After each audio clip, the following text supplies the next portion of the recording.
चर्चा करेंगे। मैं प्रभु जी को बोल रहा था कि प्रभु जी का कल फ़ोन आया था कि आप आइए कथा करने के लिए। मैं बोल रहा था प्रभु जी मैं आऊँगा पर सुनने के लिए आऊँगा।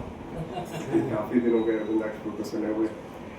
तो मैंने बोला प्रभु जी जिस प्योरिटी से बोलते हैं वो एक्चुअली हृदय को स्पर्श करके एक व्यक्ति के जीवन को परिवर्तन करने के लिए प्रोत्साहन देती है।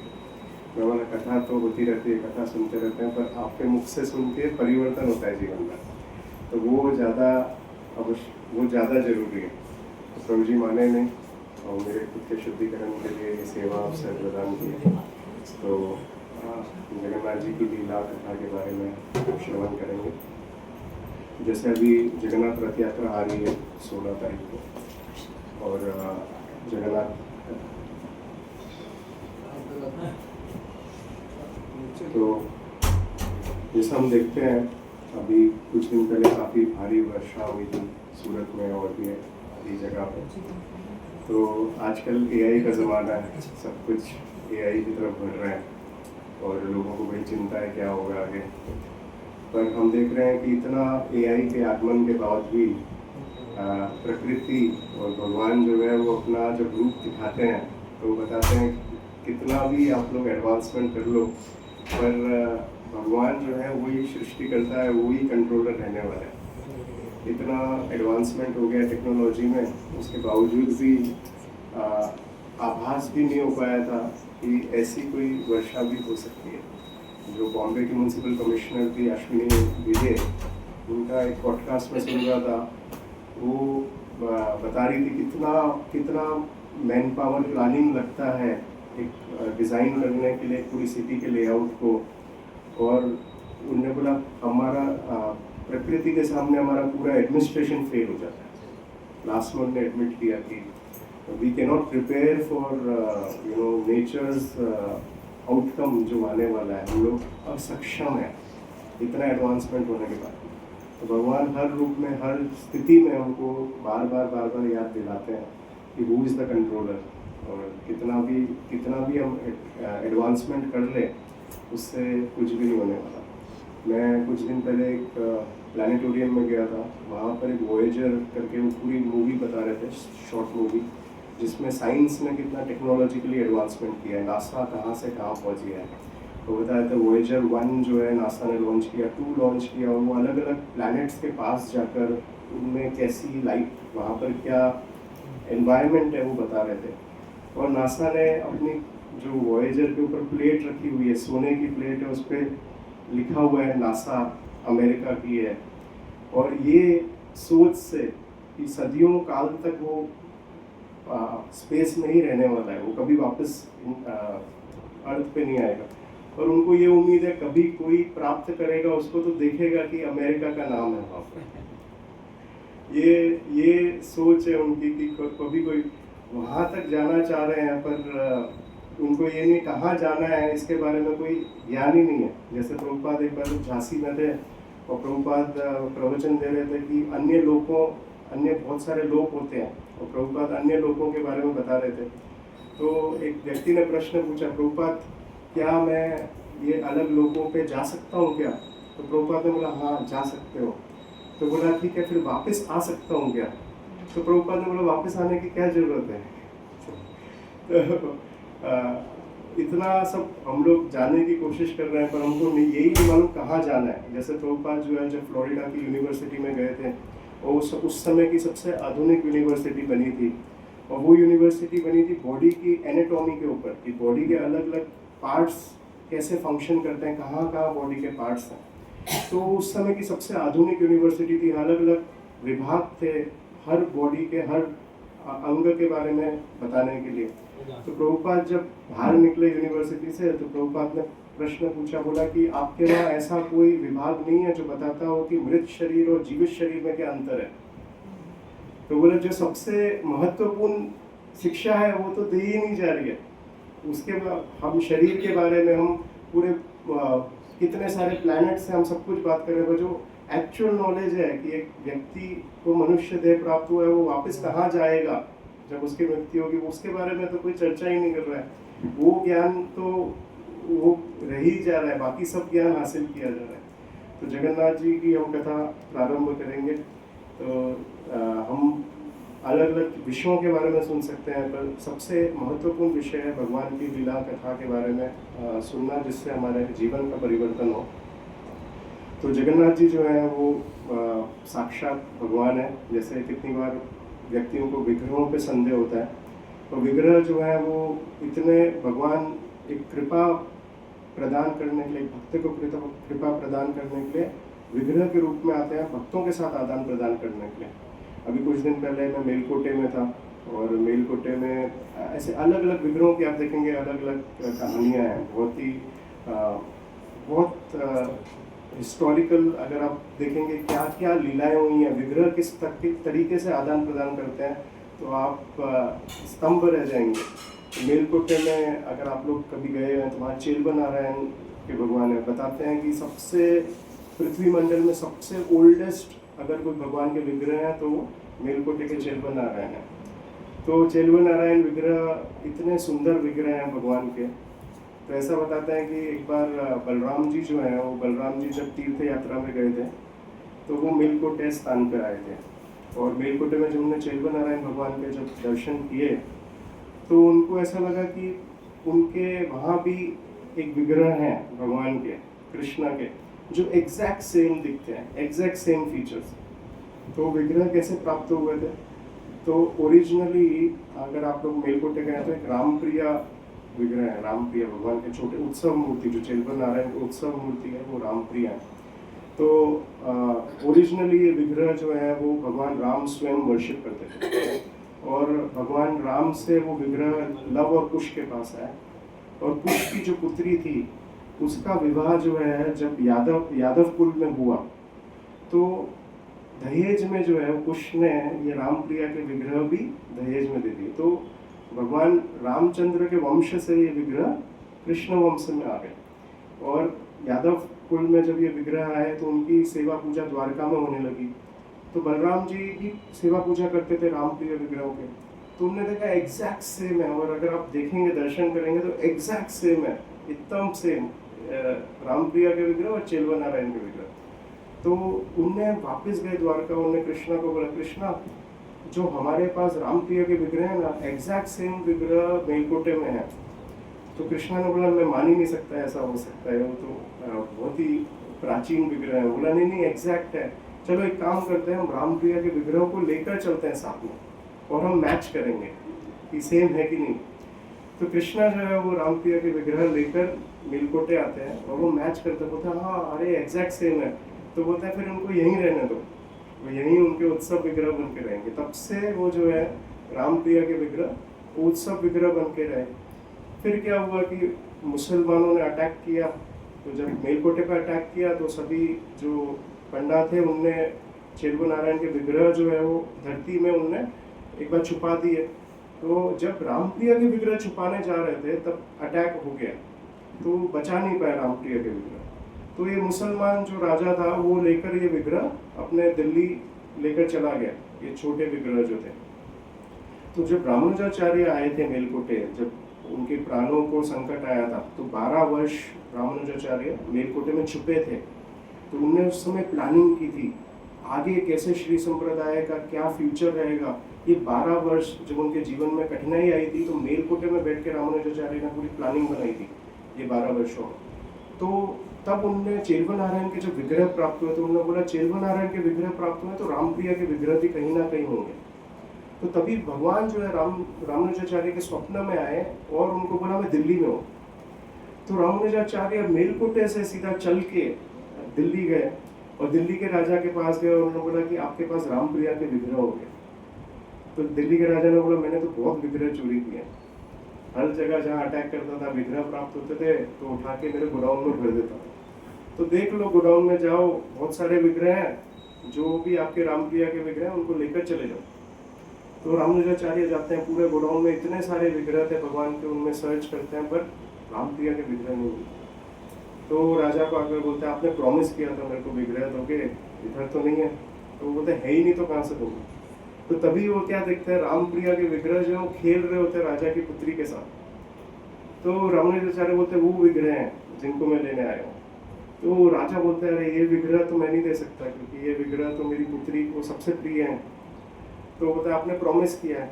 तो बोलता है ठीक है, प्रॉमिस फुलफिल करूंगा, आप विग्रह को पुकारो, आप बुलाओ विग्रह को, और अगर आपके पुकारने पर विग्रह आपकी गोद में आ जाते हैं तो मैं दे दूंगा। तो उनको ऐसा था भगवान आदान प्रदान, विग्रह कोई आदान प्रदान करते हैं क्या? अभी तो जगन्नाथ जी की लीला में देखेंगे क्या क्या आदान प्रदान करते हैं, पर हर व्यक्ति को ऐसा होता है विग्रह कैसा आदान प्रदान करता है। तो रामानुजाचार्य केवल एक गीत गाते हैं और पुकारते हैं, बोलते चेलुआ चेलुआ, चेलुआ मतलब तमिल में चेलुआ मतलब बहुत डियर, जो बहुत प्रिय होता है। तो चेलुआ चेलुआ पुकारते हैं और राम प्रिया के विग्रह कूदते हुए रामानुजाचार्य की गोद में आ जाते। तो अब वो जो प्रिंसेस होती है वो बोलती है नहीं मैं कैसे दे दूँ? तो राजा बोलता है मैंने प्रॉमिस किया है तो मैं दूंगा। तो ये प्रिंसेस जो है रामानुजाचार्य आगे चलते हैं, ये जो उनकी पुत्री होती है राजकुमार, ये भी पीछे पीछे चलती है, और रामानुजाचार्य मेलकोटे में जाकर विग्रह स्थापित करते हैं और ये पुत्री भी पीछे पीछे आ जाती है। तो रामानुजाचार्य देखते हैं कि इसको इतना प्रेम है भगवान से, तो मुसलमान थे तो अलाउ नहीं था अंदर मंदिर में आने के लिए, वो देखते हैं इतना प्रेम है तो उनको अलाउ करते हैं, राजकुमारी को, केवल उनको रामानुजाचार्य बोलते हैं इनको अलाउ करो मंदिर के अंदर। तो आती है, वो भगवान की सेवा इतने अच्छे से कर रही होती है कि वो भगवान में ही लीन हो जाती है रामप्रिया में, वो जो राजकुमारी है। तो इतना विशेष प्रेम है विग्रहों का। जब हम वहाँ गए थे तो भगवान के दर्शन कर रहे थे, तो उस दिन रामप्रिया के विग्रह को बाहर लेकर आए थे, और बगल में ही रामानुजाचार्य के एक शिष्य है मलमाला महामुनि, उनके मंदिर में वहाँ रखे हुए थे। तो इतना क्लोजअप दर्शन मिला उनको, इतना नज़दीक से भगवान के दर्शन मिले, और रात के 10 साढ़े 10 बजे तक पूजा चल रही थी। तो मैंने वो प्रभु जी को पूछा, मैंने बोला प्रभु जी यहाँ सिस्टम क्या है, क्योंकि जनरली हम इतना लेट देखते नहीं हैं। तो सुबह भी दर्शन कितने बजे खुलते हैं? तो जैसे श्रीरंगम में आप जाओगे सुबह 4 बजे मंगला आरती होती है, तो मेरे को लगा यहाँ भी होता है। बोला यहाँ भगवान है ना, यहाँ राजकुमार है भगवान, रेस्ट करते हैं, सोने का टाइम फिक्स नहीं है भगवान, उठने का टाइम फिक्स नहीं है, उठते बहुत लेट है भगवान यहाँ पर। बोलता है 8 बजे से पहले उठते नहीं है भगवान, 8 बजे आराम, बोले यहाँ राजकुमार है भगवान, आराम से उठते हैं आराम से सोते हैं। और रामानुजाचार्य पहले उठ जाते हैं भगवान की सेवा करने के लिए। तो 3 जीव समाधि है रामानुजाचार्य की। एक मेलकोटे में अगर आप जाएंगे देखेंगे, अगर आप आंखें देखेंगे रामानुजाचार्य की, तो बहुत विशेष आपको दर्शन प्राप्त होंगे। दूसरी है श्रीरंगम में, अगर आप लोग गए हो श्रीरंगम में रामानुजाचार्य के नाखून भी काटते हैं। और तीसरी जीव समाधि श्री पेरुम्बदूर में, जो उनकी बर्थ प्लेस है, जो कांचीपुरम से पास है। अगर आप तिरुपति से कांचीपुरम जाएंगे तो रास्ते में श्री पेरुम्बदूर आता है, जो रामानुजाचार्य की बर्थ प्लेस है। तो वहाँ भी जीव समाधि, 3 जीव समाधि है रामानुजाचार्य की। तो ऐसे विग्रह जो है वो कई प्रकार से आदान प्रदान करते हैं। तो जगन्नाथ जी विशेष हैं। तो जगन्नाथ जी की लीलाओं में 5 चीज़ें बहुत विशेष हैं। सबसे पहली चीज़ क्या है? रथ यात्रा, भगवान की स्वयं रथ यात्रा। तो जैसा जो वामन पुराण में बताया गया है, बताते हैं कि डोले च डोले गोविंद चापश्च मधुसूदन रथस्थ वामना दृष्ट्वा पुनर्जन्मना विद्यते।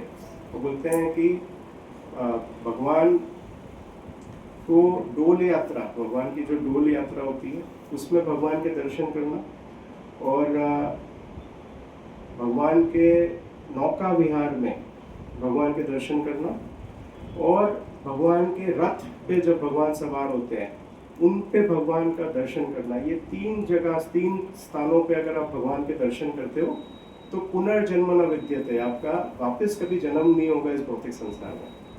तो जब हम ऐसी सब बातें सुनते हैं तो हमको लगता है ऐसा संभव है क्या? मतलब ये सब चीज़ें काल्पनिक होंगी या इतना सरल भी हो सकता है क्या?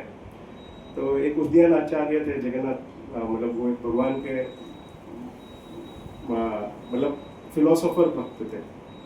तो उनने जगन्नाथ जी की महिमा में पढ़ा कि भगवान जगन्नाथ जी के केवल दर्शन करने मात्र से मुक्ति प्रदान हो जाती है। तो उन्होंने पढ़ा, उन्होंने बोला ऐसा संभव है कि मुक्ति करने के लिए तो कितना अष्टांग योग, कितना योग करना पड़ता है, और केवल भगवान के दर्शन करने मात्र से मुक्ति मिल जाएगी?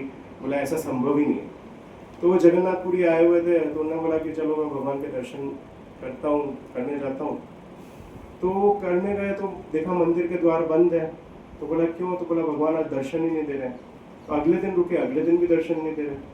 तो उन्होंने बोला क्या हो रहा है, तो उन्होंने पता किया तो उन्होंने बोला कि कोई ऐसा व्यक्ति जगन्नाथपुरी में आया है जिसको विश्वास नहीं है कि भगवान के दर्शन करने से मुक्ति प्रदान होती है, तो भगवान ने अपने दर्शन बंद कर दिए, किसी को भी नहीं दे रहे, क्योंकि भगवान को मालूम पड़ा है कोई ऐसा व्यक्ति आया है जिसको भगवान की महिमा पे संदेह है। तो युतियन आचार्य को समझ में आ रहा है, बोला वो व्यक्ति मैं ही हूँ, मैंने डाउट किया भगवान के ऊपर।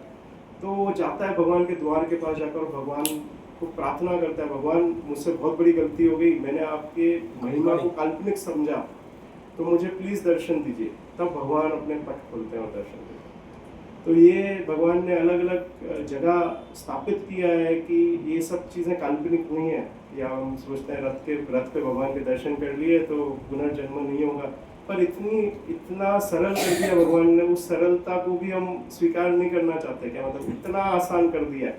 भगवान बोलते हैं कि आप मेरे दर्शन करने नहीं आ पाते तो चलो मैं बाहर आकर दर्शन देता हूँ आपको। बोलते हैं कि आज मैं आप नहीं आ पा रहे तो चलो मैं आता हूँ आपके पास। इतने कृपालु हो गए भगवान, उसके बाद भी हम अगर रथ यात्रा हो रही है हम नहीं जा पा रहे हैं, हम सेवा नहीं कर पा रहे हैं, तो ये हमारा बहुत बड़ा दुर्भाग्य है। तो पहला है रथ यात्रा, जिसकी विशेषता हमको मालूम है। रथ यात्रा की कई विशेषताएं हैं कि कुरुक्षेत्र में जब हुआ था तो गोपियां जो है, राधा रानी जो है, वो भगवान को अपने हृदय में लेकर आती है, वो भाव से रथ यात्रा होती है। दूसरा जो है भगवान का जो आँखें हैं जगन्नाथ जी की, वो विशेष है। तो जगन्नाथ जी की आँखें जो है अगर आप देखेंगे तो आँखों में कोई भी पंख आईलिड्स नहीं है। क्यों आईलिड्स नहीं है? क्योंकि भगवान जो है कभी सोते ही नहीं है, भगवान 24 घंटे दर्शन देते हैं। जब इंद्रदुम्न महाराज ने भगवान को स्थापित कर दिया था तो भगवान ने इंद्रदुम्न महाराज को बोला आप वर मांगो जो मांगना है। तो उन्होंने बोला मुझे आप 3 वर प्रदान करो। बोला सबसे पहला वर मुझे कोई पुत्र ही ना हो। लोग तो आप देखेंगे दशरथ महाराज कितने अपने चित्रकेतु महाराज, ये सब लोग, ये लोग ने जो है वो तो प्रार्थनाएं की भगवान से पुत्र मांगने के लिए। या इंद्रदुम्न महाराज बोलते हैं भगवान वर देना है तो पुत्र ना दो। तो बोलते क्यों? बोला क्योंकि मैंने आपको स्थापित किया है, मेरा पुत्र होगा तो वो क्लेम करेगा इस मंदिर के ऊपर ownership, as a trustee claim करेगा कि ये मंदिर मेरे पिता का है तो ये मेरा ही है। तो बोला मुझे कोई आगे कोई ओनरशिप क्लेम करने वाला चाहिए ही नहीं। आपकी ओनरशिप आपके भक्त है, वही आपके ओनर है, तो मेरे को कोई चाहिए ही नहीं कि कोई प्रोपराइटरशिप क्लेम करे, तो मुझे कोई पुत्र ही मत दो। दूसरा वो क्या बोलते हैं कि भगवान ये वचन दो कि आप सोगे नहीं। इतने कृपालु हो, अगर आपके पट बंद हो जाएंगे तो फिर लोग दर्शन किसके लेंगे? तो बोला आप 24 घंटे दर्शन दोगे।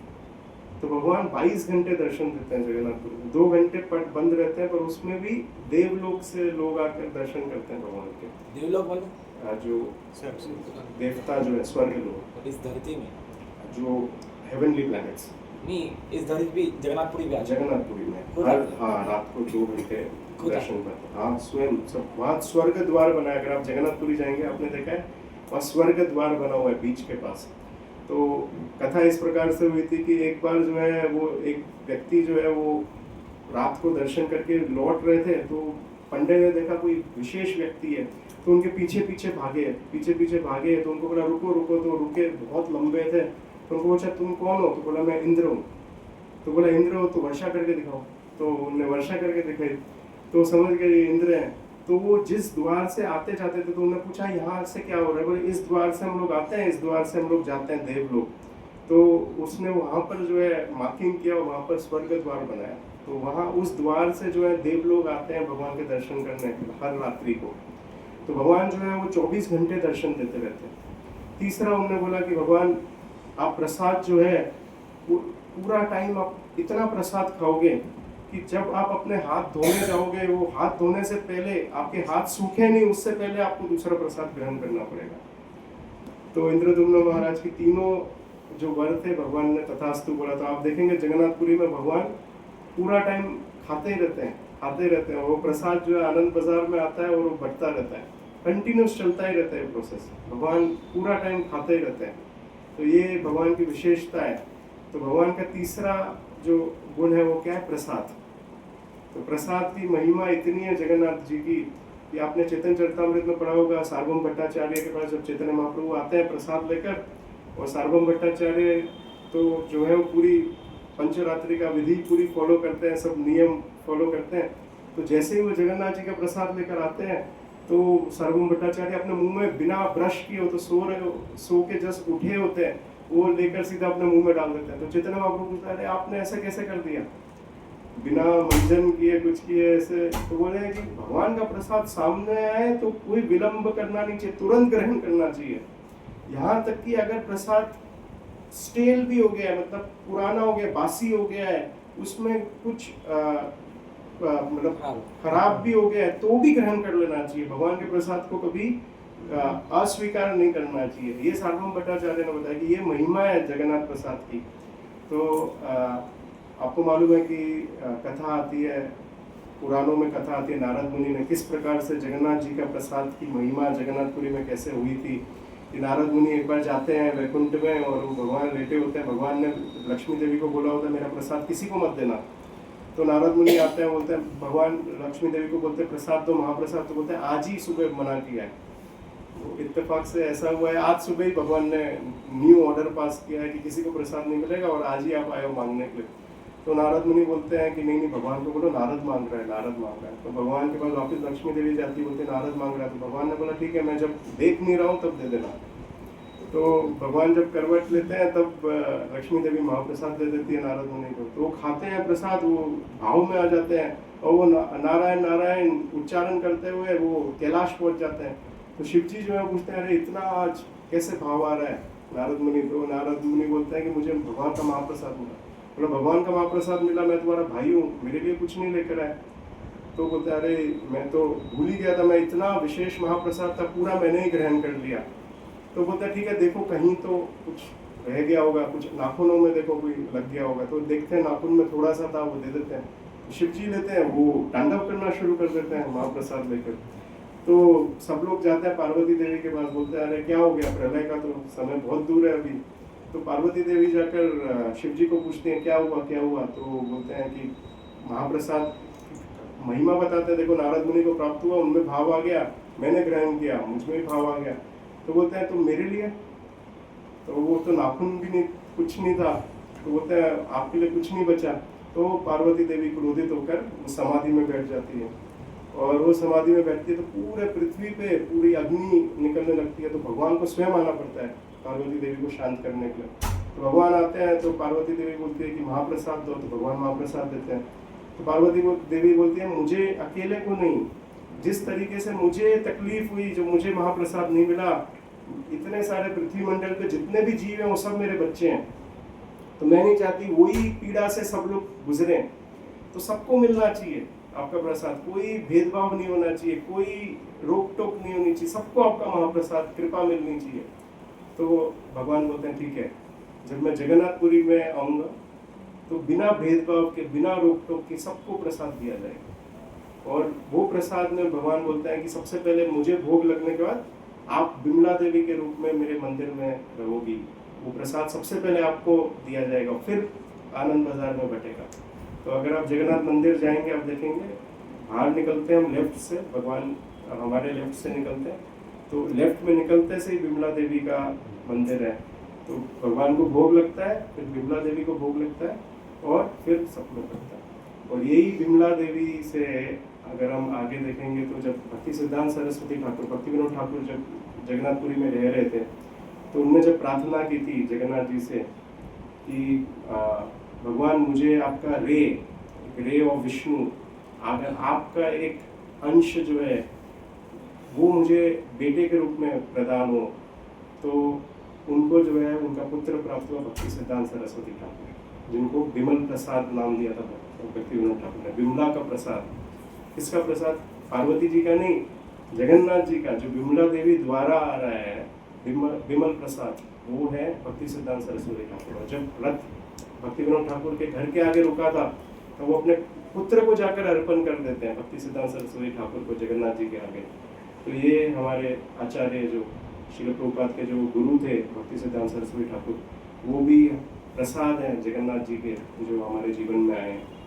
फिर इसके बाद हम देखेंगे कि आगे चौथा कौन सा मुख्य है? सेवक भगवान के।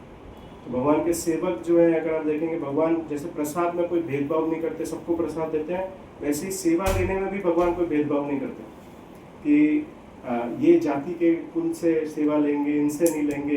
तो अगर आप देखेंगे जब स्नान यात्रा होती है तो स्नान यात्रा के बाद भगवान जो है 15 दिन जो है वो पट बंद हो जाते हैं, तो भगवान बीमार पड़ जाते हैं, भगवान को बुखार आ जाता है। तो आप लोग मानते हैं भगवान को बुखार आ जाता है? पॉसिबल है क्या? पॉसिबल है। तो एक्चुअल में भगवान को बुखार आता है, भगवान सही में बीमार पड़ जाते हैं। हमारे एक डिवोटी है बॉम्बे में, गोपीनाथ में, डॉक्टर अलवार करके, और ये डॉक्टर अलवार रामानुजा संप्रदाय को बिलोंग करते हैं, तो उनके बहुत अच्छे कनेक्शंस हैं तिरुपति में भी, कांचीपुरम में भी, जगन्नाथपुरी में भी।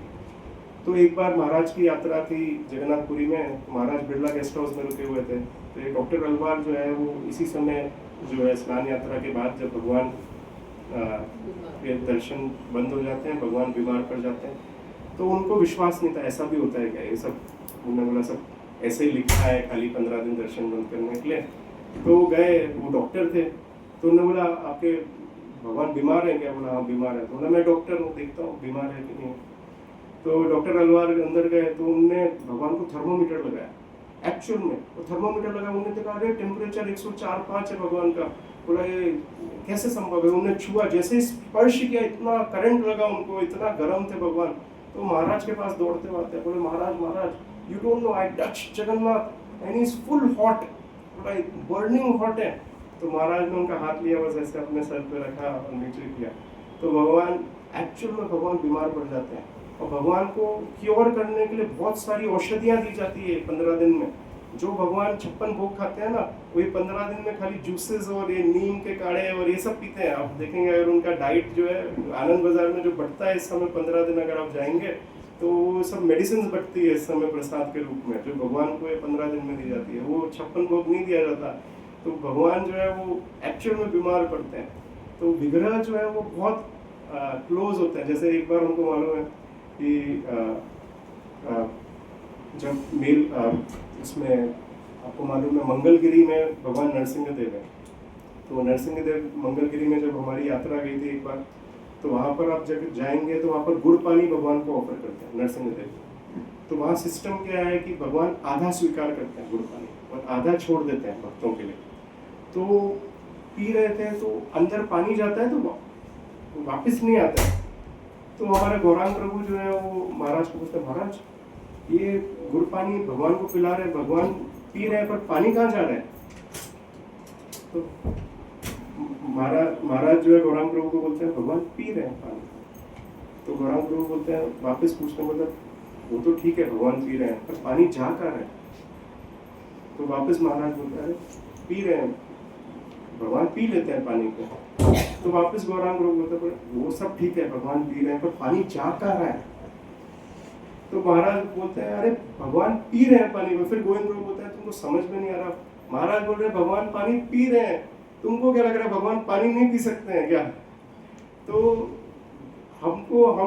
हमारी दृष्टि जो है भगवान के विग्रहों को देखने के लिए हमको विश्वास नहीं था कि भगवान एक्चुअली बैठे हुए हैं वहाँ पर। जब एक बार राधा गोपीनाथ मंदिर में जब गणेश जी का उत्सव होता है, तो गणेश जी में सब बॉम्बे में चर्चा हुई थी कि लाल बाग के गणेश जो हैं वो पानी स्वीकार कर रहे हैं। तो सब एक कॉमोशन हो गया था। तो महाराज के पास लोग आए, बोला कि अरे वाह गणेश जी जो है पानी पी रहे हैं, महाराज आपने सुना क्या, देखा क्या? तो भगवान बोलते हैं कि हर रोज हमारे राधा गोपीनाथ प्रसाद स्वीकार करते हैं जो आप लोग देते हैं, इसमें कौन सी बड़ी बात है अगर गणेश जी पानी पी रहे तो?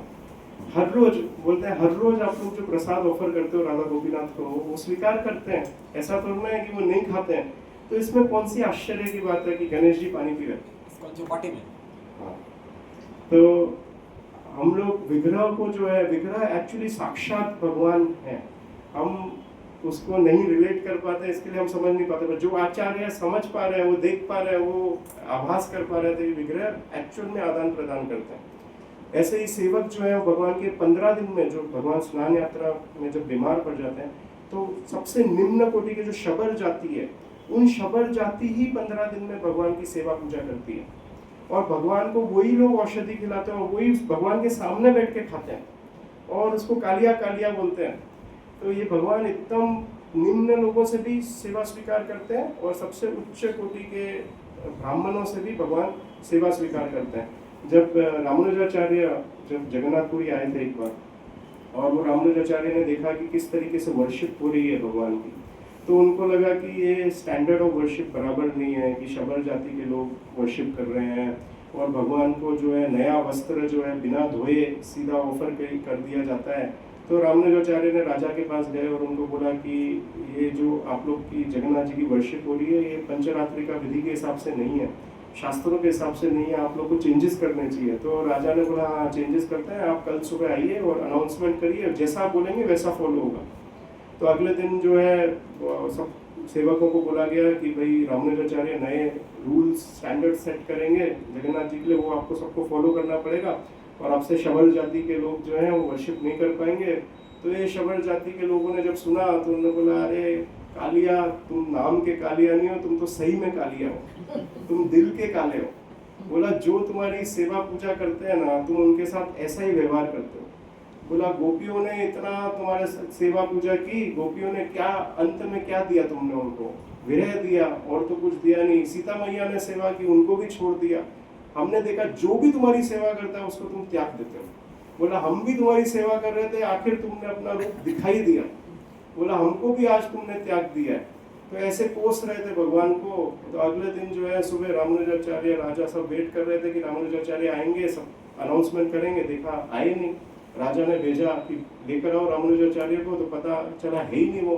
फिर पता चला वो कूर्म क्षेत्र में भगवान ने उठा के उनको फेंक दिया और वो उठे कूर्म क्षेत्र में। तो उन्होंने देखा क्या हुआ, तो भगवान ने उनको बताया कि जो वर्शिप हो रही है वैसे ही चलेगी, कोई पंचरात्रि का विधि के हिसाब से वर्शिप नहीं होगी। जैसे आपको मालूम है एक कहानी आती कर्माबाई की, कर्माबाई की खिचड़ी आपने सुनी है। तो उनका ओरिजिनल नाम था कराराबाई। तो ये कराराबाई जो है वो भगवान के लिए रोज खिचड़ी बनाती थी और भगवान जो है वो रोज अपने मंदिर को छोड़ के ये कराराबाई की खिचड़ी खाने आते थे। तो ये उठती थी बिना नहाए धोए, बिना मंजन किए, जो है वैसा बताते हैं वो जो जो नीम का जो दंत मंजन उससे मंजन करती थी एक हाथ से, और कभी खिचड़ी को हिलाना होता था तो उसी को लेकर हिला देती थी। तो इस तरीके से खिचड़ी पकाते थे कराराबाई। और भगवान जो है वो आते थे खिचड़ी खाने के लिए और भगवान देखते थे लेट हो रहा है तो बोलती थी जल्दी करना माँ, जल्दी कर, क्योंकि उनको था वहाँ पट खुल जाएंगे तो मैं यहाँ हूँ तो पट पे फिर कौन बैठा होगा, दर्शन कौन देगा। तो बार बार बोलते थे जल्दी कर माँ। तो बनाती थी फटाफट और खिलाती थी। तो एक दिन भगवान आए तो उन्होंने देखा एक साधु आए हुए हैं और वो साधु उनके घर में रुके और बोलते हैं अरे ऐसे थोड़ा ना भगवान को भोग बनाया जाता है, और पहले आपको स्नान करना होगा, स्नान करो, उसके बाद धुले हुए वस्त्र पहनो, उसके बाद पूरा किचन अच्छे से साफ करो, फिर बर्तन अच्छे से साफ होने चाहिए, फिर बराबर धो सब चीज़ों को, फिर पकाओ। तो भगवान आए सुबह देख रहे थे वो बोल रहे हैं, तो आए देखा अभी तो स्नान कर रही है वहाँ, फिर वापस आए चले गए भगवान। थोड़ी देर बाद आए तो देखा अभी तो किचन साफ कर रही है, फिर आए तो देखा पॉट साफ कर रही है। तो ऐसे बार बार आ रहे थे, वो देख रहे थे साधु बोल रहा है इस तरीके से करो, भगवान साधु की तरफ देख देख के गुस्सा हो रहे थे कि क्या कर रहा है। फिर अंत में बहुत लेट हो गया, तो जैसे ही वो खिचड़ी ऑफर कर रही थी भगवान को, भगवान ने तुरंत खा ली। वहाँ पर घंटी बजने लगी, पट खोल दिए, तो भगवान पहुंचे वहाँ पर तो भगवान के मुंह पे खिचड़ी लगी हुई थी। तो पुजारियों ने देखा अरे ये क्या हो गया, भगवान इतना 56 भोग छोड़ के खिचड़ी खाने जा रहे हैं। तो उनने पता किया तो भगवान ने बोला कि ये जो करारा माँ है ना, ये इतना प्रेम से मुझे खिचड़ी बना के खिलाती है, वो प्रेम के लिए मैं जो है वो पट छोड़ के खिचड़ी खाने चले जाता हूँ। और भगवान ने बोला अभी एक प्रॉब्लम हो गई है, ये साधु आया हुआ है, ये साधु जो है ये सब विलंब डाल रहा है हमारे प्रेम के बीच में। वो आकर बोल रहा है इस तरीके से करो, इस तरीके से करो। तो माँ जो है बहुत लेट कर दे रही है। तो बोले उसको बोलो ये सब छोड़ो, जैसे कर रही थी वैसे ही चालू रखें। तो तब से जो है वो जो राजा थे उन्होंने बोला कि भगवान को खिचड़ी इतनी पसंद है तो हर रोज सुबह जो है भगवान को भोग लगता है खिचड़ी का।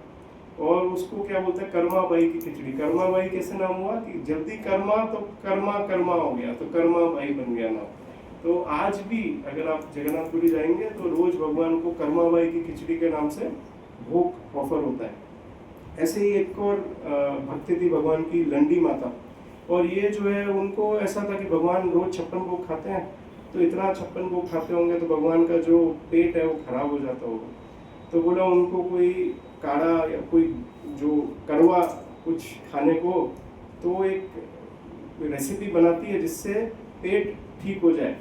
तो वो जाती है तो द्वारपाल जो है उनको अंदर घुसने नहीं देते, तो वो बोलते हैं नहीं नहीं ये तुम्हारा कड़वा चीज़ क्यों खाएंगे जगन्नाथ। तो वो रोने लगती है, वो बाहर वेट करती है कि भगवान आकर वो स्वीकार करें। तो भगवान जो है वो आकर स्वीकार करते हैं और राजा के स्वप्न में आकर बोलते हैं कि ये जो लंडी माता ने जो ये जो प्रिपेयर किया है मेरे लिए कड़वा कड़वा जो प्रसाद, वो मुझे दो, मेरा पेट सही में खराब हो जाता है। तो जो है वो राजा को मालूम पड़ा, तो तब से भगवान को हर रोज जो है वो एक लंडी माता का जो प्रसाद है कड़वा प्रसाद, वो रोज एक बार भोग लगता है जिससे भगवान का पेट ठीक रहे। तो आज भी जगन्नाथपुरी में वो सिस्टम चालू है जिसमें भगवान को इस तरीके से भोग लगता है। ऐसे ही एक और कथा थी जिसमें भगवान जो है एक बलराम दास करके एक भक्त थे, वो देखते हैं कि भगवान जो है रोज एक पान वाले के घर पे जाते हैं और दो बालक, एक सफ़ेद और एक काले बालक जाते हैं और वो पान वाले के घर से रोज रात को जाते हैं और पान खा रहे होते हैं और निकलते हैं। तो उनको डाउट होता है ये काले और सफ़ेद बालक जो है ये और कोई नहीं हमारे जगन्नाथ बलदेव ही है।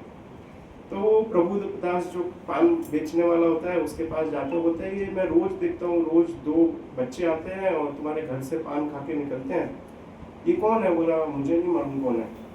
तो बोलते हैं कि आते हैं तो कितना पैसा देते हैं? तो बोलते हैं अरे वो इतने सुंदर दिखते हैं बच्चे, मैं तो भूल ही गया उनसे पैसे लेने के लिए। तो बोलते हैं ऐसा मत किया करो, धंधा कर रहे हो तो पैसे तो लोगे ना, चीज़ बेचोगे तो ऐसे तो लुट जाओगे। तो बोलते हैं अभी क्या करें? तो बोले कल जब आएंगे ना तो पुराना पूरा हिसाब मांगना एक साथ, बोलना अभी का तो पान का पैसा तो पुराने भी जितने खाए हैं सबके पैसे देकर जाओ। तो बोलते हैं ठीक है मांगूंगा। तो अगले दिन जब भगवान आते हैं तो बोलते हैं पैसा दो। तो भगवान बोलते हैं अभी तक तो लिया नहीं था, तो हमको लगा भाई फ्री में ही चल रहा है, सब तो चलता रहेगा, तो हम कुछ लाए नहीं है। तो बोला ठीक है कल से लाना, अभी एक बार जो है अपनी चादर गिरवी कर रख दो, कल जब पैसे लेकर आओगे तो चादर लेकर चले जाना। तो भगवान बोलते हैं ठीक है। तो भगवान अपनी चादर गिरवी रख देते हैं। तो ये बलराम दास जो है आकर बोलते हैं क्या हुआ? तो बोले वो चादर गिरवी रख के गए। बोलते ठीक है। अगले दिन सुबह जब पट खोलते हैं तो भगवान की चादर नहीं होती है। तो राजा तक खबर जाती है, तो बोलते हैं किसने चोरी की? तो सब पुजारियों पंडों को पकड़ के बोल रहे होते हैं कि बताओ बताओ सच बताओ किसने चोरी की? तो पंडे बोलते हैं हमने नहीं चोरी की। तो ये बलराम दास जाकर राजा को बोलते हैं किसी ने चोरी नहीं की, भगवान जो है उनको पान खाने का शौक है। तो प्रभुदास के घर पे जाते हैं पान खाने के लिए और चादर गिरवी रखाएंगे। तो तब से राजा बोलते हैं कि ठीक है भगवान को शौक है पान खाने का, तो रोज भगवान को पान अर्पण। तो ये प्रभुदास की जो फैमिली लीनियज चल रहा है तब से वही लोग पान खिलाते हैं भगवान को अभी तक। आज भी जगन्नाथपुरी में जो पान भगवान को ऑफर होता है वो प्रभुदास की फैमिली लीनियज से ही ऑफर होता है। तो वो सिस्टम आज तक चल रहा है, वो पान का सिस्टम। ऐसे ही एक भगवान के जो पंडे थे उनका नाम था सोनपत्र उनका नाम था। तो वो जो है भगवान को भोग अर्पण करते थे, तो अलग अलग भोग बनाते थे। एक बार वो भोग बना रहे थे उसमें से कुछ गिर गया नीचे, तो उनने सोचा कि इससे कुछ एक नया भोग बना देता। तो उनने घी और कुछ आटा डाल के उससे एक चिकड़ी जैसा बना दिया भगवान के लिए। तो उनने भगवान को ऑफर कैसे करते थे, उनको अलाउड नहीं था कि वो अंदर मंदिर में पट पे जाकर भगवान को मंत्र ऑफर करे। तो गरुड़ स्टम्प से जो है भगवान को बोलते थे भगवान बहुत प्रेम से मैंने आपके लिए बनाया है, आप स्वीकार कर लो। तो जो बाकी पंडित थे वो बोलते थे इस तरीके से थोड़ा होता है कि तुमने भगवान को बिना कोई मंत्र उच्चारण किए खाली प्रेम पूर्वक बोला भगवान स्वीकार कर लो, भगवान स्वीकार कर लेंगे क्या? तो बोलते हैं नहीं स्वीकार कर लेते हैं। तो बोला नहीं भगवत गीता में भगवान बोलते हैं पत्रम पुष्पम फलम तोयम, बोलते हैं कि भाई मेरे को प्रेम से ऑफर करो, तो मैंने प्रेम से ऑफर किया तो स्वीकार कर लेंगे। तो वो मानते नहीं है, तो वो राजा को कंप्लेन कर देते हैं। तो राजा जो है वो ये सोनपत्र महादेव को उठा के वो अंदर जेल में डाल देते हैं। बोलते हैं तुम गलत स्टैंडर्ड सेट कर रहे हो सबके लिए, ये बराबर नहीं है। तो ये जो है ये भगवान को पूजा करने लगता है, भगवान मैंने क्या गलत कर दिया? भगवत गीता में आप बोलते हो प्रेम से स्वीकार करते हो, फिर यहाँ ये सब क्या हो रहा है? तो भगवान जो है राजा के स्वप्न में आते हैं, बोलते हैं उसको छोड़ो, वो इतने प्रेम से मुझे वो चिकड़ी बना के खिलाता है, तुम सोचते हो मैं स्वीकार नहीं करता हूँ, अगर मंत्र उच्चारण होगा तो मैं स्वीकार नहीं करूँगा, कोई प्रेम से ऑफर करेगा नहीं स्वीकार करूँगा। तो बोले नहीं, उसका मैं सब स्वीकार करता हूँ। तो उसको छोड़ देते हैं, और तब से जो है वो भगवान को एक चेड़ी नाड़ी करके एक स्वीट जो ये बनाते थे वो रोज जगन्नाथ जी को ये सोनपत्र महादेव के स्मरण में भगवान को रोज ऑफर होती है। जय जगन्नाथ। तो आज भी अगर आप आनंद बाजार में जाएंगे, आप पूछ सकते हैं चेड़ी नाड़ी है क्या, तो वो देंगे आपको अलग से, उसका मूल्य लेकर देते हैं, पर देते हैं वो भगवान को रोज ऑफर होती है वो चिकड़ी जैसी जो होती है। वो वहाँ उड़िया भक्त जो है वो दही के साथ खाते हैं, उसको दही के साथ दी जाती है। तो ये इस तरीके से और भी कई पास टाइम्स है। जैसे एक बार जो है एक लड़की, छोटी सी लड़की जो है वो जगन्नाथ मंदिर के पास भगवान की गीत गोविंद गा रही होती है, और जब वो गीत गोविंद गाती है तो भगवान इतने मग्न हो जाते हैं कि उसका गीत गोविंद सुनने के लिए भगवान मंदिर से बाहर जाकर उसके गार्डन में सुन रहे होते हैं। तो जब वो लड़की गाते गाते आगे बढ़ रही होती है तो बहुत सारे पौधे होते हैं, तो भगवान भी आगे बढ़ रहे होते हैं, तो भगवान की चादर गिर जाती है बगीचे में, और आगे बढ़ रहे होते हैं, धोती में भी एक कांटा लगता है तो फट जाती है धोती। तो भगवान जो है वापस जब अपने सिंहासन पे आते हैं तो उनके धोती फटी होती है, चादर होती नहीं है। तो सब पंडे जो है आश्चर्यचकित हो जाते हैं, कहाँ गई भगवान की चादर, धोती कैसे फट गई। तो राजा को बताया जाता है, तो राजा बोलते हैं कि कुछ अशुभ हो गया, ऐसे कैसे संभव है। तो पता करते हैं तो भगवान स्वप्न में आते हैं राजा के, बोलते हैं कि कुछ अशुभ नहीं हुआ है, ये जो लड़की पद्मा है ये गीत गोविंद गाती है, मुझे इतना अच्छा लगता है गीत गोविंद सुनना कि मैं उसके गीत गोविंद को सुनने के लिए बगीचे में गया था, तो वहाँ मेरी धोती फट गई। तो फिर भगवान जो है राजा को बोलते हैं कि एक काम करो, ये पद्मा को रोज लेकर आओ, और मैं सोने से पहले जो है उसका ये गीत गोविंद सुन के सोना चाहता हूँ। तो ये पद्मा को रोज लाया जाता है। फिर पद्मा की जब मृत्यु हो जाती है तो तब से जगन्नाथपुरी में सिस्टम बना दिया राजा ने कि भगवान को सुलाने से पहले जो 2 घंटे भगवान, उससे पहले रोज गीत गोविंद रिसाइट होता है हर रोज जगन्नाथ मंदिर में। तो अगर आप जाएंगे, जब लास्ट जो पट बंद होने से पहले गीत गोविंद गाया जाता है और फिर भगवान को विश्राम दिया जाता है। तो तब से भगवान को जो प्रिय है। ऐसे ही आप देखेंगे भगवान का जो ध्वज है उस पर भी गीत गोविंद लिखा रहता है। और ध्वज की विशेषता है कि रोज शाम को 4 बजे, अगर आप कभी ग्रैंड रोड पे देखेंगे तो वो आदमी चढ़ के जाता है पूरा मंदिर के जो गोपुरम है उसके ऊपर पूरा चढ़ के जाता है। और ऐसा बताते हैं आज तक कोई गिरा नहीं है, भले आंधी आई तूफान आई जगन्नाथपुरी में तो भी ऐसा नहीं, ध्वज नहीं बदला गया, ऐसा कभी नहीं हुआ। और वो उतरते हैं, आप अगर देखेंगे कभी आपने वो देखा है ध्वज बदलते हुए रोज शाम को, इतना मतलब आश्चर्यचकित होता है कि कैसे करना है वो। और एक बार एक पंडा गिर गया था, ध्वज बदलने का नीचे उतर रहा था तो पंडा गिर गया और उसने जोर से चिल्लाया जगन्नाथ, और उसने देखा कहीं से एक बंदर आया, उसने पकड़ा उस पंडे को और उछाल के फेंक दिया मंदिर के गोपुरम पे, और उसने पकड़ लिया गोपुरम, नीचे नहीं गिर पाया। जय जगन्नाथ। तो भगवान जगन्नाथ जो है वो हर स्थिति में भक्तों की रक्षा करते हैं। तो अलग अलग पास टाइम्स है जगन्नाथ जी के। एक विशेष पास टाइम है कि एक थे तलीचा महापात्र, तो ये भगवान के पंडा थे तलीचा महापात्र। और एक राजा जब भी भगवान के दर्शन करने आते थे तो सिस्टम था कि भगवान जगन्नाथ जी को जो माला पहनी हुई होती है वो राजा को महाप्रसाद के रूप में पहनाई जाती है। जैसे हम लोग भी भगवान की माला को भक्तों को पहनाते हैं महाप्रसाद गार्लैंड, ऐसे ही सिस्टम है जगन्नाथपुरी में कि राजा या कोई विशेष व्यक्ति जब आते हैं जगन्नाथ जी को जो जगन्नाथ जी की माला होती है वो उतार के पहनाई जाती है।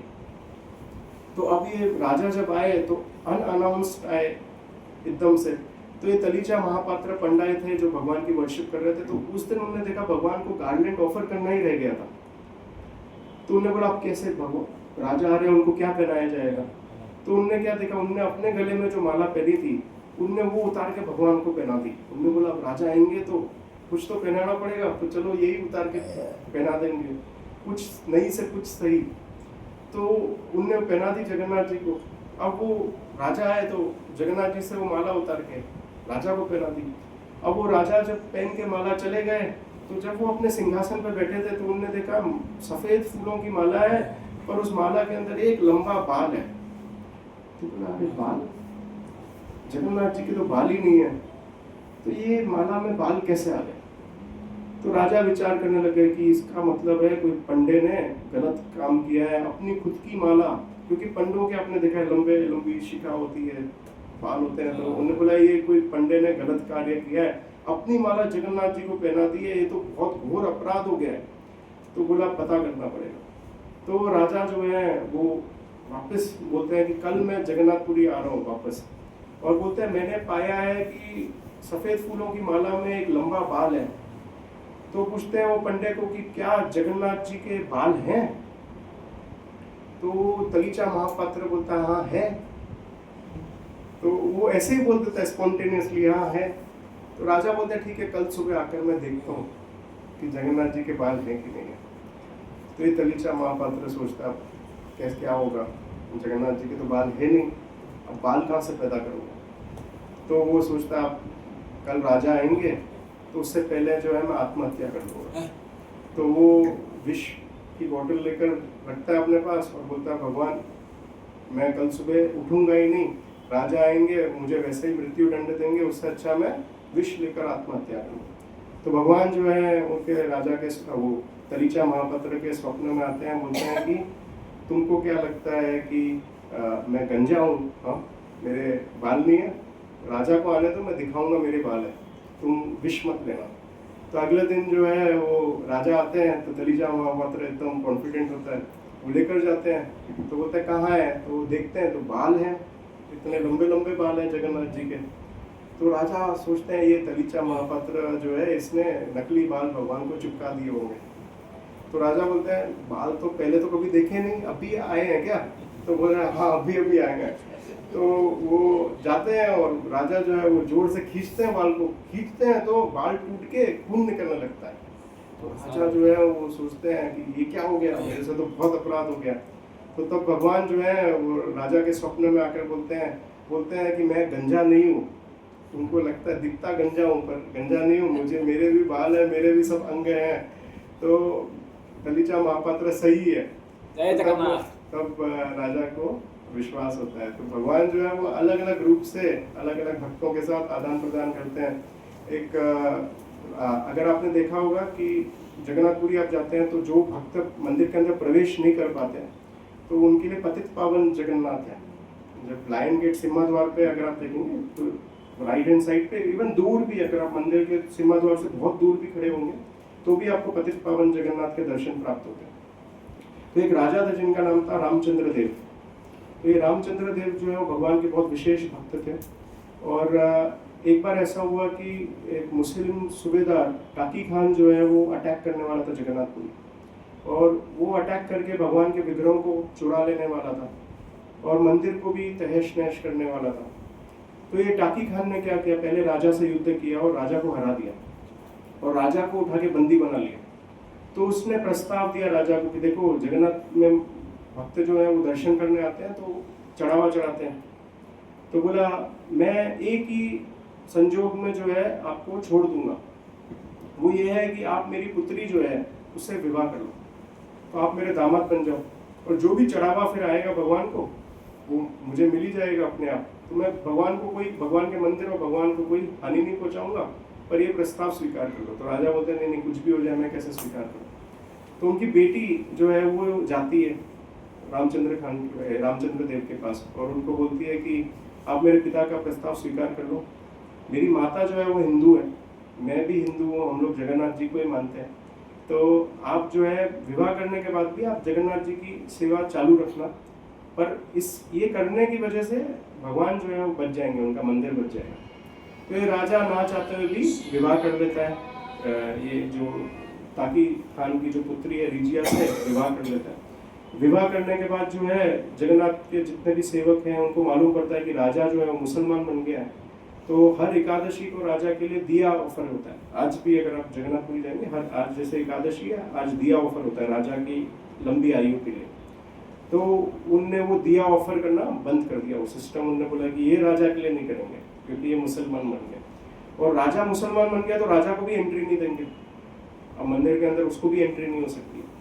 तो ये राजा जो है वो इतना विरह में था भगवान के कि रोज रात को जब सब लोग सो जाते थे वो जाता था और सिम्हा द्वार के गेट पे भगवान से प्रार्थना करता था, भगवान मैंने आपके लिए ही ये कार्य किया कि आप सुरक्षित रहो, पर आपके दर्शन मुझे प्राप्त नहीं हो पा रहे, मुझे बहुत विरह हो रहा है आपसे, तो किस रूप से मैं आपके दर्शन प्राप्त कर पाऊँ।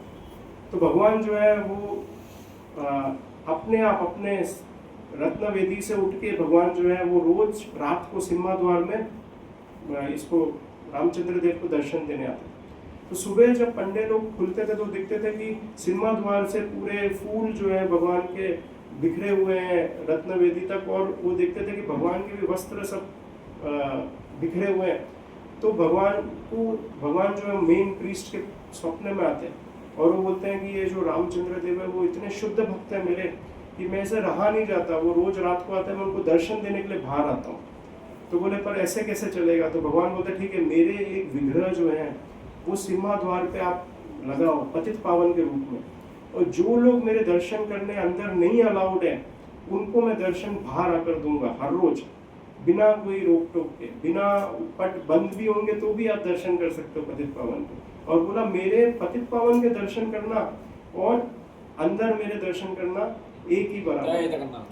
तो अगर आप कहीं कोई कारणवश मंदिर में अंदर दर्शन नहीं कर पा रहे, आप पतित पावन जगन्नाथ के दर्शन करेंगे तो आपको, अगर आप देखेंगे YouTube में तो सबसे पहले भगवान के जब दर्शन दिखाते हैं उससे पहले पतित पावन के दर्शन दिखाते हैं, फिर भगवान के अंदर दर्शन दिखाए जाते हैं। तो भगवान जो है वो पतित पावन के रूप में भी विराजमान है जगन्नाथपुरी में। ऐसे ही एक कथा आती है पुरुषोत्तम देव की। तो पुरुषोत्तम देव की कथा आप लोग ने सुनी है, चैतन्य चरितामृत में वर्णन आता है इसका कि अगर आपको मालूम है वृंदावन में वज्रनाभ ने अलग अलग विग्रहों की स्थापना की थी। तो जितने भी हमारे प्रमुख विग्रह हैं, राधा गोविंद देव जी, गोपीनाथ जी, इन सब के ओरिजिनली वज्रनाभ जो थे वो परीक्षित महाराज के ग्रैंडसन, उनने स्थापना की थी। तो उन्हें 3 जो है गोपाल विग्रहों की स्थापना की थी। कौन कौन से 3 गोपाल विग्रह थे? राधा मदन मोहन जी, राधा गोविंद जी, राधा गोपीनाथ जी। राधा मदन गोपाल मदन मोहन, दूसरे थे श्रीनाथ जी। अगर आपको मालूम है उनका श्रीनाथ जी का ओरिजिनली नाम गोपाल जी था, जो ऊपर माधवेंद्रपुरी जो थे ओरिजिनली गोपाल जी के रूप में प्राप्त हुए थे। बाद में श्रीनाथ जी नाम कैसा हुआ वो एक अलग कथा है, वो तीनों गोपाल की कथा एक अलग है। तो और तीसरे थे साक्षी गोपाल। तो ओरिजिनली साक्षी गोपाल भी वृंदावन में थे। फिर आपको मालूम है चेतन चरितामृत, चेतन भागवत में वर्णन आता है कि वो एक वृद्ध ब्राह्मण और एक युवक ब्राह्मण जाते हैं और वो पुत्री के विवाह के लिए साक्षी बना के भगवान को लेकर आते। तो भगवान तब कहाँ थे? साक्षी गोपाल वृंदावन में थे। वृंदावन से कहाँ है? विद्यानगर है, विद्यानगर ही आए ना। स्टोरी कहाँ तक है? विद्यानगर में। तो विद्यानगर में थे साक्षी गोपाल। तो इधर कैसे पहुंच गए जगन्नाथपुरी? जगन्नाथपुरी कैसे आ गए? ये तो पहले वृंदावन में थे, फिर विद्यानगर में पहुंचे, फिर विद्यानगर से इधर कैसे आ गए? कटक पुरुषोत्तम दास। तो पुरुषोत्तम देव जो है वो पुरुषोत्तम देव का एक बार वो कांचीपुरम गए थे। तो विद्यानगर कांचीपुरम के पास ही है। तो वहाँ पर जो है वो अपना टेंट रख के वहाँ पर थे। तो उनके जो कांचीपुरम के राजा थे उनने देखा कि ये अच्छे राजा दिखते हैं, तो वो अपनी पुत्री के लिए कोई विवाह के लिए कोई योग्य वर ढूंढ रहे थे। तो उन्होंने बोला ये अच्छे राजा दिखते हैं तो इनसे नक्की कर देते। तो नक्की कर देते अपनी पुत्री का विवाह। फिर वो चले जाते पुरुषोत्तम देव वापस जगन्नाथपुरी। तो वो जब जाते हैं तो ये कांचीपुरम का जो राजा का मिनिस्टर होता है वो बोलता है कि आपने नक्की तो कर दी अपनी बेटी का विवाह, पर देखा वो कितना बड़ा राजा है कि भी नहीं है, कि ढोंगी राजा है, पता किया क्या उसके बारे में कुछ? ऐसे कैसे बेटी दे दोगे अपनी? तो बोलता है ठीक है तुम ही पता करते रहो कि कितना बड़ा राजा है क्या है। तो वो मिनिस्टर जो है कांचीपुरम से जगन्नाथपुरी आता है। तो जिस दिन वो आता है उस दिन रथ यात्रा का दिवस होता है। तो रथ यात्रा के दिवस सबसे पहला क्या होता है? सबसे पहले आपने देखा है कि राजा जो है वो रथ प्रारंभ होने से पहले वो झाड़ू लगा रहे। तो राजा जो है पुरुषोत्तम देव झाड़ू लगा रहे थे और ये मिनिस्टर आता है, वो देखता है तो वो पूछता है ये कौन है? ये जो, क्योंकि देखा पहचाना वो व्यक्ति लगता है। तो वो देख कौन है? बोलता है ये राजा है। बोला राजा है? राजा झाड़ू लगा रहा है, मतलब राजा नहीं भंगी है। तो वो जाता है वापस और वो कांचीपुरम के राजा को बोलता है वो कोई राजा वाजा नहीं है, वो तो भंगी है, वो झाड़ू लगाने वाला है। आपने वो गलत आदमी को बेटी दे दी है। तो कांचीपुरम के राजा जो है पत्र लिखते बोले रिश्ता कैंसिल, कि अब नहीं करना है, क्योंकि कोई राजा वाजा तो हो नहीं, तुमने हमको धोखा दे दिया है, तो कैंसिल हो गया रिश्ता। तो ये पुरुषोत्तम देव जो है बड़े क्रोधित हो जाते हैं, बोले ऐसे कैसे मुझे भोगी बोल दिया। तो वो बोलते हैं अभी आक्रमण करेंगे। तो ये पुरुषोत्तम देव जो अपनी पूरी सेना लेकर जाते हैं कांचीपुरम के राजा पे, आक्रमण करते हैं और बहुत घमासान युद्ध होता है। और युद्ध होता है तो आप सोचो कौन जीता होगा? नहीं, कौन जीता होगा? पुरुषोत्तम देव ना, भगवान के भक्त हैं तो वही जीतेंगे। तो पुरुषोत्तम देव हार जाते हैं और बुरी तरह से हरा दिया जाता है। तो पुरुषोत्तम देव जो है वो अपना मुंह बचाते हुए वापस जगन्नाथ जी के मंदिर आते हैं। जगन्नाथ जी को बोलते हैं इतनी सेवा पूजा की, झाड़ू भी लगाई आपके लिए, और इसका ये हाल, मेरे को हरा दिया आपने, मेरी लाज भी नहीं बचाई, एक तो मेरे साथ गलत बोला, भंगी भी बोला मेरे को, सब आप सब सहन कर रहे हो, क्या करें? तो भगवान बोलता है ठीक है, एक काम करो, वापस जाओ, वापस युद्ध करो और इस बार जो है तुम विजय प्राप्त करोगे। तो बोलता है ठीक है। तो वापस युद्ध के लिए पुरुषोत्तम देव तैयारी करते हैं। तो कांचीपुरम के राजा जो है वो बोलते हैं कि देखो युद्ध करने आ रहे हो ठीक है, पर 3 कंडीशन है हमारी। कंडीशन ये है कि अगर जो है युद्ध में मैं जीत गया तो तुम्हारे जगन्नाथ जी को मैं ले लूंगा। और कांचीपुरम में उस समय सबसे बड़े विग्रह थे गणेश जी के, बड़ा गणेश, कांचीपुरम के गणेश। अगर आप हिस्ट्री पढ़ेंगे तो कांचीपुरम फेमस किसके लिए था? गणेश जी के लिए था। तो बोलते हैं हमारे बड़ा गणेश के पीछे तुम्हारे जगन्नाथ जी को बिठाऊंगा। तो बोलते हैं ठीक है। वो बोला अगर पुरुषोत्तम देव बोलते हैं अगर मैं जीत गया तो तुम्हारे बड़े गणेश को जगन्नाथ जी के पीछे बिठाऊंगा। तो बोलते हैं ठीक है। तो पुरुषोत्तम देव भगवान को बोलते देखो अभी तो मेरे को चिंता ही नहीं हारने और जीतने की। बोला अब आप चिंता करो, क्योंकि अगर मैं हार गया कोई भी कारणवश तो गणेश के पीछे बैठना पड़ेगा। मेरे को क्या है, मेरे को तो क्या फर्क है। तो बैठने के लिए तैयार हो तो देख लो, अब तो मैं जाऊंगा बिंदास युद्ध लड़ूंगा। अगर हार गया तो आप गणेश के पीछे बैठो। तो भगवान जो है वो समझ जाते हैं कि अब तो सही में जिताना पड़ेगा। तो वो जाते हैं। तो पुरुषोत्तम देव को डाउट होता है कि वो जा रहे होते हैं पुरुषोत्तम देव, पर उनको डाउट होता है कि भगवान आएंगे क्या बचाने के लिए। तो वो डाउट कर रहे होते हैं। तो भगवान को मालूम है पुरुषोत्तम देव डाउट कर रहे हैं। तो वो एक स्थान पे रुकते हैं। तो भगवान जो है वो काले और सफ़ेद घोड़े के ऊपर सवार होकर कृष्ण और बलराम जो है वो जाते हैं युद्ध लड़ने के लिए। तो वो एक लेडी है, वो छाछ बेच रही होती है। तो उसको छाछ पीते हैं भगवान। तो बोलती है वेतन दो, पैसे दो छाछ के। तो बोलते पैसे तो है नहीं, एक काम करो गिरवी में हमारी अंगूठी रख लो। और पीछे पुरुषोत्तम देव आ रहे हैं। उनको बोलना ये आगे एक सफ़ेद घोड़े काले घोड़े पे 2 व्यक्ति जा रहे थे, छाछ के पैसे नहीं थे तो गिरवी अंगूठी रखाइए, बोला राजा से पीछे पैसे रखना। तो पुरुषोत्तम देव जैसे ही वो अंगूठी देखते हैं समझ जाते हैं कि भगवान है। और जब तक कांचीपुरम पुरुषोत्तम देव पहुंचते हैं उससे पहले तो युद्ध समाप्त हो गया होता है। और कौन जीतता है इस बार? पुरुषोत्तम देव जीतते हैं। तो तब पुरुषोत्तम देव जो है वो कांचीपुरम के राजा को बोलता है कि ये बड़ा गणेश दो।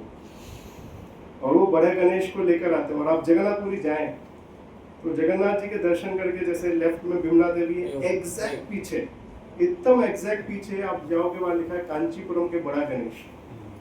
वहाँ विग्रह है गणेश जी के, एग्जैक्ट पीछे बैठे हुए हैं। एग्जैक्ट मतलब इधर उधर भी नहीं, सीधा पीछे बिठाए हुए हैं अभी जगन्नाथ जी के मंदिर में। हाँ, अभी भी आप जाएंगे तो आप परिक्रमा करने जाएंगे तो एग्जैक्ट पीछे बैठे हैं कांचीपुरम के बड़ा गणेश। तो तब जो है पुरुषोत्तम देव केवल बड़ा गणेश को नहीं लेकर आते, वो साथ में राजा को बोलते हैं 3 विग्रह मैं लूंगा आपसे। तो ये बड़ा गणेश के विग्रह लेते हैं, साथ में वो जो है वो कटक में जो अपने साक्षी गोपाल आए थे उनके विग्रह भी, जो विद्यानगर के वो प्रमुख विग्रह थे। तो बोलते हैं आपके जितने भी प्रमुख विग्रह हैं सबको ले जाऊंगा मैं यहाँ से। तो वो विद्यानगर के साक्षी गोपाल को भी लेकर आते हैं पुरुषोत्तम देव, और राधाकांत के विग्रह को भी लेकर आते हैं। तो 3 विग्रहों को कांचीपुरम से लेकर आते हैं। तो वो तीनों विग्रहों को जो है मंदिर के अंदर रखते हैं। बड़ा गणेश को पीछे रखते हैं और साक्षी गोपाल को भी मंदिर के अंदर रखते हैं और राधाकांत को भी मंदिर के अंदर रखते हैं। तो कुछ समय बाद जो है वो साक्षी गोपाल और जगन्नाथ जी का झगड़ा हो जाता है। तो वो साथ में नहीं रह पा रहे होते। तो भगवान जगन्नाथ जो है वो राजा के स्वप्न में आके बोलते हैं कि मैं नहीं रह सकता यार, इनको हटाओ यहाँ से। तो राजा जो है वो उनको जगन्नाथ मंदिर से उठा के जगन्नाथ आप भुवनेश्वर से जब जगन्नाथपुरी आ रहे थे तो रास्ते में साक्षी गोपाल जी को स्थापित कर देते हैं। तो जब स्थापित करते हैं तो वहाँ पर बहुत अच्छे से सेवा पूजा हो रही है। तो राजा पुरुषोत्तम देव की जो वाइफ है वो बहुत अच्छे से रानी सेवा कर रही होती है साक्षी गोपाल की। तो रानी के पास एक नथनी होती है, वो नथनी पहनती है। तो वो गोपाल जी की जब सेवा करती है तो उनको नथनी बहुत प्रेशियस होती है, प्योर डायमंड की, बहुत हेवी डायमंड की वो नथनी बनी होती है।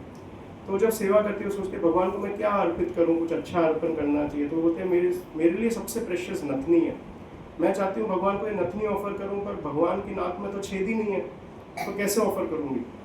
तो भगवान जो है रात को रानी के स्वप्न में आके बोलते हैं कि आपने देखा नहीं छेद है, जब मैं छोटा बच्चा था तब मेरी माँ ने छेद किया था मेरी नाक में, पर वो छुप गया है, आप कल जाओ दर्शन करना, छेद मिलेगा। तो रानी जो है वो जाकर देखती है छेद होता है, तो वो अपनी नथनी जो है साक्षी गोपाल को ऑफर करती है। तो अभी आप कभी साक्षी गोपाल के दर्शन करने जाना तो देखना वो नथनी रोज पहनाते हैं भगवान को, और रानी के स्मरण में साक्षी गोपाल को वो नथनी पहनाई जाती है। और तीसरे कौन से विग्रह थे, राधा कांत के विग्रह। तो राधा कांत के विग्रह तो जगन्नाथ जी के एकदम पास ही रखे थे। तो भगवान जगन्नाथ को इतना सारा प्रसाद ऑफर करते हैं, तो जगन्नाथ जी से प्रसाद लेने जाते थे, देखते थे इतना सारा प्रसाद निकलता है किचन से, पर पहुंचते पहुंचते कुछ नहीं बचता है, हाथ में कुछ नहीं आता है। तो वो एक दिन हुआ, 2 दिन हुआ, बोला भूखे रह रहे हैं हम, क्या करेंगे। तो राजा को आकर बोलते हैं राधाकांत सब खा जाते हैं, मेरे तक भूख पहुंचने से पहले राधाकांत खा जाते हैं। तो राजा को बोलते हैं या ये रहेंगे या हम रहेंगे, आप डिसाइड करो कौन मंदिर में रहना। तो राजा जो है वो राधाकांत के विग्रह को भी उठा के वो काशी मिश्रा को दे देते हैं। काशी मिश्रा पुजारी होते हैं, जो गंभीरा के एक्चुअली ओरिजिनल घर जो गंभीरा का था वो किसका था, वो काशी मिश्रा का घर था, भगवान वहाँ रहने आए थे। तो वो राधाकांत के विग्रह काशी मिश्रा को दे देते हैं, बोलते हैं तुम वर्शिप करो। तो आज अगर आप जगन्नाथपुरी जाएंगे तो काशी मिश्रा का घर जो है गंभीरा, उसको क्या बोलते हैं, राधाकांत मठ बोलते हैं। और वो जो विग्रह थे राधाकांत के, काशी मिश्रा वर्शिप कर रहे थे। जब रूप गोस्वामी जो है चैतन्य महाप्रभु को एक बार ये हुआ कि उन्होंने आदेश दिया था कि सभी विग्रह जो वज्रन आपके द्वारा स्थापित है उनको पुनः उनके लिए मंदिर स्थापित करो। तो रूप गोस्वामी को राधा गोविंद देव जी के विग्रह नहीं मिल रहे थे, काफी प्रयास करने के बाद फिर एक बार भगवान स्वप्न में आकर उनको गोमतिल पे लेकर जाते हैं और वहाँ बताते हैं कि गाय जो है दूध दे रही है, वहां से विग्रह प्राप्त होंगे। तो विग्रह प्राप्त हो गए रूप गोस्वामी को राधा गोविंद देव जी के, पर वो इतना स्क्रिप्चर लिखने में, सेवा करने में इतने व्यस्त थे कि वो सोच रहे थे कि अगर कोई व्यक्ति राधा गोविंद देव जी की सेवा करने के लिए आ जाए तो उनको आसानी होगी। तो उन्हें पत्र लिखा था चैतन्य महाप्रभु को, चैतन्य चरितामृत में वर्णन आता है इसका। उन्हें पत्र लिखा, तो चैतन्य महाप्रभु को पत्र मिला, तो उन्होंने तब काशी मिश्रा को बोला कि काशी मिश्रा तुम जाओ रूप गोस्वामी की पास जाओ वृंदावन में और उनको राधा गोविंद देव जी की सेवा करने में मदद करो। तो उन्होंने बोला आप साक्षात यहाँ बैठे हो भगवान राधा गोविंद, मैं क्यों छोड़ के जाकर वृंदावन में सेवा करूंगा, जब साक्षात यहीं चैतन्य महाप्रभु बैठे हैं तो कौन ये प्रस्ताव को स्वीकार करेगा। तो तब चैतन्य महाप्रभु क्या बोलते हैं उनको, ठीक है मैं अपने हृदय में से वो एक गौर गदाधर के विग्रह प्रकट करते हैं चैतन्य महाप्रभु, और उनको बोलते हैं मेरे में और इनमें कोई अंतर नहीं है, विग्रहों में और मेरे में कोई अंतर नहीं है। तभी भी काशी मिश्रा डाउट करते हैं ऐसे कैसे संभव। तो भगवान भोजन स्वीकार कर रहे होते चैतन्य महाप्रभु, तो देखते हैं गौर गदाधर के विग्रह भी स्वीकार कर रहे हैं, उसी समय सामने सामने खा रहे हैं। तब काशी मिश्रा को विश्वास हो जाता है कि हाँ यही गौर गदाधर चैतन्य महाप्रभु अभिन्न है। तो वो विग्रहों को लेकर काशी मिश्रा जाते, तब वो राधा कांत के विग्रहों को भी साथ में लेकर जाते। तो विग्रह कहाँ से कहाँ पहुंच गए, कांचीपुरम से जगन्नाथपुरी पहुंचे, और जगन्नाथपुरी से वो विग्रह आज राधा गोविंद देव जी के मंदिर में।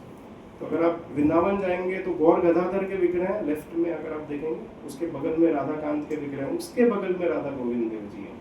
तीनों के दर्शन मिलते हैं आपको राधा गोविंद अभी वृंदावन में। तो ओरिजिनली अभी जयपुर में ओरिजिनल विग्रह गौर गदाधर के भी, राधा कांत के विग्रह भी सब जयपुर में, पर उनके प्रतिबिंब विग्रह जो है वो वृंदावन में।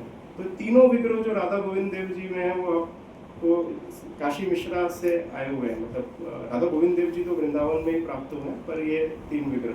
तो इस प्रकार से भगवान कैसे कैसे लीला जो है वो अपनी प्रारंभ करते हैं, विग्रह जो है कैसे आदान प्रदान करते हैं, ये बड़ा विशेष है। तो एक अंत में एक लीला सुना के मैं इसको विश्राम दूंगा। तो एक बार राजा जयदेव सिंह जो है जयपुर के राजा होते हैं, वो जगन्नाथपुरी आते हैं, और वो जगन्नाथपुरी में आकर अपनी रानी के साथ भगवान के दर्शन करते हैं। तो जब दर्शन करते हैं तो जो रानी चंद्रावती होती है वो भगवान से प्रार्थना करती है कि भगवान मुझे एक पुत्री प्राप्त हो, और वो पुत्री जो है वो लक्ष्मी का स्वरूप हो, और वो जो पुत्री मुझे प्राप्त होगी, मैं प्रण लेती हूँ कि मैं उसको आपकी सेवा के लिए, उसका जीवन जो है आपकी सेवा के लिए न्यौछावर कर दूँगी। तो राजा जो है भगवान जगन्नाथ जो है वो आदान प्रदान करते हैं और चंद्रावती को पुत्री प्राप्त होती है। और वो पुत्री जो है फिर पुत्री प्राप्त होने के बाद वो थोड़ी बड़ी हो जाती है, तो चंद्रावती बहुत बीमार हो जाती है और राजा बहुत कोशिश करते हैं कि कोई भी औषधि देकर भी वो रानी जो है वो ठीक नहीं हो रही होती है। तो काफ़ी औषधियाँ अलग अलग वेद को बुलाकर भी कुछ फ़ायदा नहीं हो रहा था। तो अब सबको लगा कि रानी का अंत समय है। तो उस समय उन्होंने देखा कि एक व्यक्ति जो है वो जगन्नाथ के भजन गा रहा था और वो आया था राजमहल के पास, और वो बोलता है कि मैं जगन्नाथ का प्रसाद लेकर आया हूँ, और रानी अगर ये प्रसाद खा लेगी तो वो ठीक हो जाएगी। तो ये जो पुत्री होती है उनकी, वो जाती है, वो प्रसाद देती है और अपनी माँ चंद्रावती को खिलाती है, और वो खाने के बाद वो ठीक हो जाती है। तो तब ये चंद्रावती जो है उसकी पुत्री को इतना विश्वास हो जाता है जगन्नाथ जी के ऊपर, तो वो जितने भी लोग जगन्नाथपुरी जा रहे होते हैं तो उनको वो जो है पत्र, वो सोचती है जगन्नाथ जी को मैं क्या भेजूँ। तो बोलती है कुछ भी भेजूंगी, भगवान जगन्नाथ तो राजा है, उनका सब कुछ है, क्या नहीं है उनके पास, तो मैं भेज कर भी क्या भेजूंगी। तो सोचती है मैं अपने आप को भेज देती हूँ, अपने हृदय को भेज देती हूँ भगवान। तो पत्र लिखती है, एक लीफ के ऊपर वो पत्र लिखती है भगवान को, जिसमें भगवान को बोलती है कि मैं सोच रही थी मैं आपको क्या समर्पण करूं, पर मैंने देखा ऐसा कुछ भी नहीं है पूरे दुनिया में जो मैं आपको समर्पण कर सकूं, जो लायक है आपके। तो मैंने सोचा एक ही चीज़ है, मेरा हृदय, जो मैं आपको समर्पण कर सकती हूँ। तो उन्होंने पत्र लिखा और उनने जो ब्राह्मण था उसको दिया कि आप जगन्नाथपुरी जा रहे हो, भगवान को ऑफर कर दें। तो ब्राह्मण जो है वो जा रहा होता है रास्ते में, तो सोचता है रानी ने तो कुछ विशेष भेजा होगा भगवान के लिए, तो चलो खोल के देखते हैं क्या है अंदर।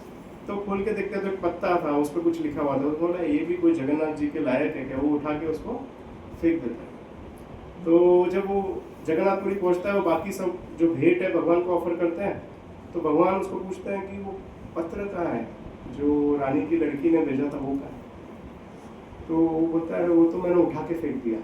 तो भगवान बोलते हैं वो पत्र यहाँ है और मैंने मेरे हृदय से लगा कर रखा हुआ है उसको। सादा होता है। तो भगवान जो है वो इतना आदान प्रदान करते हैं, अगर हमको क्या देना है भगवान को, हम क्या दे सकते हैं। तो इस लीला से हम समझ सकते हैं अगर कुछ देना है तो हमको हमारा हृदय दे दें। जैसे बिल्वा मंगल ठाकुर जो है जब भगवान की सेवा कर रहे थे, बिल्वा मंगल ठाकुर अंधे थे, तो भगवान जो है एक बार बिल्वा मंगल ठाकुर के हाथ छुड़ा के भाग रहे होते हैं। तो बिल्वा मंगल ठाकुर जिन्हें चौराष्टकम लिखा है अभी अपने पुरुषोत्तम अधिक मास में अपने गाया हुआ हर रोज, जिन्हें चौराष्टकम बिल्वा मंगल ठाकुर ने लिखा है। तो बिल्वा मंगल ठाकुर बोलते हैं भगवान हाथ छुड़ा के तो भाग जाओगे, पर जो मैंने आपको अपने हृदय में कैद कर रखा है उससे कैसे भागोगे, भागना भी चाहोगे तो भाग नहीं पाओगे। तो भगवान को अगर हम जगन्नाथ जी को कुछ ऑफर करना चाहते हैं तो क्या ऑफर कर सकते हैं, कोई लायकी है हमारी कुछ ऑफर करने के लिए? नहीं। तो हम हमारा हृदय ऑफर कर सकते हैं, हमारा जीवन ऑफर कर सकते हैं। तो भक्ति चालू स्वामी महाराज एक बार मायापुर में थे, जब नया भक्ति चालू स्वामी महाराज ने जस्ट ज्वाइन किया था, नए भक्त बने ही थे, भक्त ही बने थे खाली, आश्रम भी ज्वाइन नहीं किया था, सन्यासी तो बहुत दूर की बात है। तो मायापुर में बैठे थे राधा माधव के पास, ओशन ऑफ मर्सी उनकी बुक है, उसमें आप पढ़ सकते हैं। तो वो लिखते हैं, वो बोलते हैं कि भगवान राधा माधव मैं आपसे क्या मांगूं। तो बोलते हैं बहुत अच्छी हेल्थ मांगू। तो बोला हेल्थ तो मृत्यु के साथ समाप्त हो जाएगी, हेल्थ रहेगी क्या मृत्यु के बाद? नहीं रहेगी। तो बोला चलो बहुत सारा धन मांगता। तो बोला धन भी मृत्यु के बाद समाप्त हो जाएगा। तो बोला चलो बहुत ज़्यादा बल मांगता हूँ। बोला बल भी मृत्यु के साथ समाप्त हो जाएगा।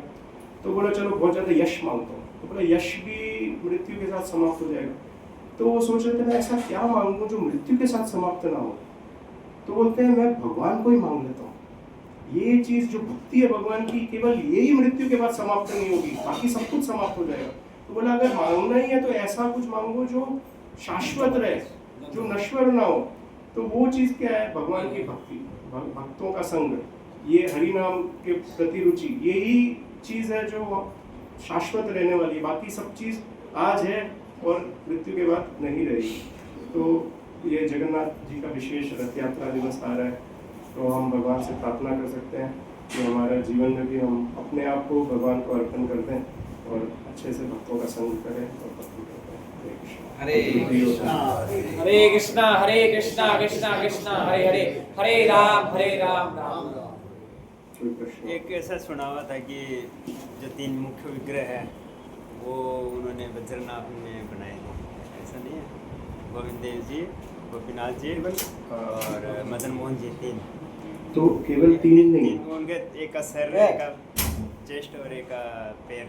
तो कथा इस प्रकार से वज्रनाभ में कई विग्रह बनाए, केवल कृष्ण के नहीं। जितने भी आप शिव जी के भी जितने लिंग देखेंगे जो वृंदावन में है, वो भी वज्रनाभ ने ही स्थापित किए।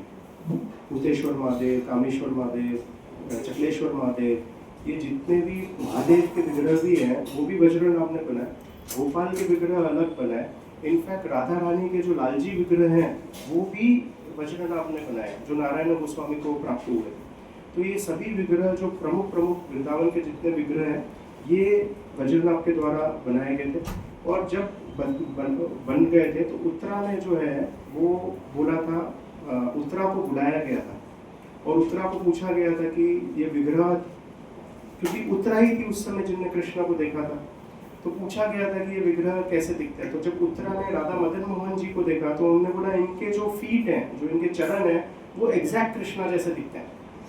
तो जब वो गई राधा गोविंद देव जी को जब उन्होंने देखा तो उन्होंने बोला उनका जो वज्र जो छाती है वो एग्जैक्ट कृष्णा जैसी है। और जब उन्होंने गोपीनाथ जी को देखा तो उन्होंने बोला उनका जो मुख है वो एग्जैक्ट कृष्णा जैसा है।